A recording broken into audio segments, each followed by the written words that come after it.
Viewers, viral medicine Bangla YouTube চ্যানেলে আপনাদের সকলকে স্বাগতম। আজকে আলোচনা করব স্কয়ার কোম্পানির এড্রিল এই সিরাপটা নিয়ে। এই এড্রিল সিরাপটার এক বোতলের খুচরা বাজার মূল্য হলো ৩৫ টাকা। এরপর জেনে নেই এড্রিল সিরাপটা আপনি ছোটদের এবং বড়দের কেন খাওয়াবেন। এটা ছোটরা এবং বড়রা উভয়ই সেবন করতে পারে। এটি যাদের নাকের প্রদাহ রয়েছে, ঠান্ডা কাশি, নাক দিয়ে সর্দি ঝরা, এছাড়াও ঠান্ডা কাশি, কফ কাশির চিকিৎসায় ছোটদের এবং বড়দের উভয়কে আপনি সেবন করাতে পারেন।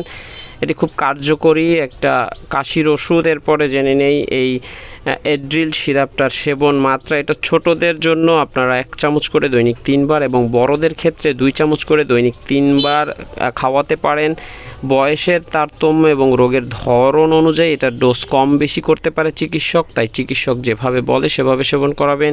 এটি গর্ভাবস্থা এবং স্তন্যদানকালীন সময়ে চিকিৎসকের পরামর্শ ব্যতীত সেবন করা উচিত নয়। একান্ত প্রয়োজন হলে চিকিৎসকের পরামর্শ নিয়েই তবে সেবন করাবেন।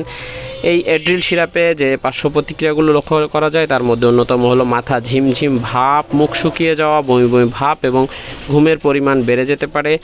তাই ঘাবড়ানোর কিছু নেই। আর যে কোনো ওষুধ সেবন করতে চাইলে অবশ্যই রেজিস্টার চিকিৎসকের সাথে পরামর্শ করে নিতে হবে। ভিডিও ভালো লাগলে লাইক দিয়ে একটা চ্যানেলটি সাবস্ক্রাইব করবেন। আল্লাহ হাফেজ।